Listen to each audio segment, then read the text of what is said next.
வணக்கம் நண்பர்களே. இந்த தமிழ் டேல்ஸ் கிட்ஸ் சேனலுக்கு அன்போடு வரவேற்கிறேன். நான் உங்க நிலா. இன்று உங்களுக்கு ஒரு ரொம்ப அழகான ஒற்றுமை கதை சொல்லப் போறேன். இந்த கதை உங்களுக்கு நிறைய புது உணர்வுகளை கொடுக்கும். வாங்க கதைக்குள்ள போலாமா? ரொம்ப சந்தோஷமா இருக்கும் இந்த கதை. ஒரு ரொம்ப பெரிய காடு. அந்த காட்டோட ராஜா ஒரு பெரிய சிங்கம். அந்த சிங்கத்துக்கு பெயர் ராஜா. ராஜா எப்பவும் தன் வலிமையை பெருமை பேசுவான். இந்த காட்டில என்னை விட வலிமையானவன் யாரும் இல்லைன்னு சொல்லிக்கிட்டே இருப்பான். ஒரு நாள் காலையில ராஜா சிங்கம் தண்ணி குடிக்க ஒரு பெரிய குளத்துக்கு போனான்.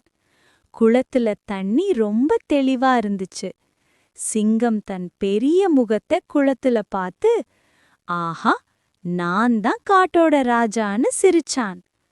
அப்போ திடீர்னு ஒரு பெரிய காட்டு பன்றி வந்துச்சு. பன்றிக்கு பெயர் பலன்.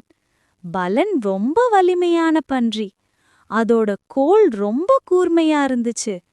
பலன் குளத்துக்கு வந்து, நான் முதல்ல தண்ணி குடிக்கிறேன்னு சொன்னான். ராஜா சிங்கம் கோபமா, நான் ராஜா, நான் முதல்ல குடிப்பேன்னு கர்ஜிச்சான். இரண்டு பேரும் ஒருத்தர் பார்த்து கோபத்தோட நின்னாங்க.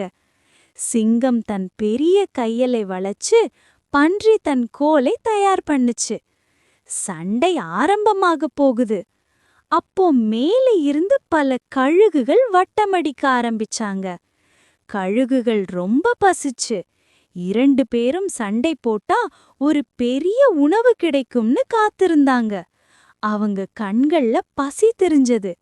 ராஜா சிங்கம் மேல பார்த்தான். பலன் பன்றியும் மேல பார்த்தான். இரண்டு பேருக்கும் ஒரே நேரத்துல புரிஞ்சுச்சு.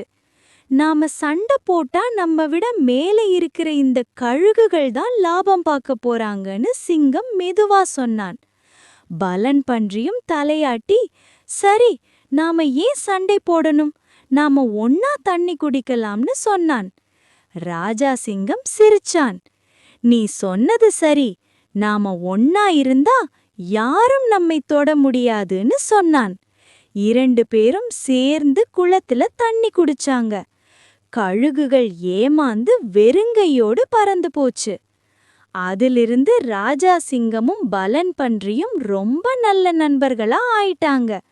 அவங்க எப்பவும் ஒன்னா சுற்றி, ஒன்னா சாப்பிட்டு, ஒன்னா விளையாடினாங்க.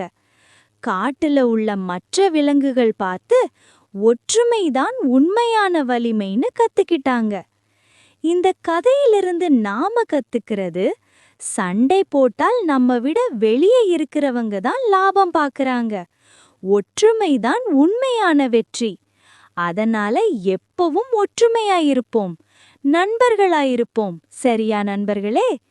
கதை பிடிச்சிருந்தா லைக் பண்ணுங்க, சப்ஸ்கிரைப் பண்ணி பெல் கிளிக் பண்ணுங்க.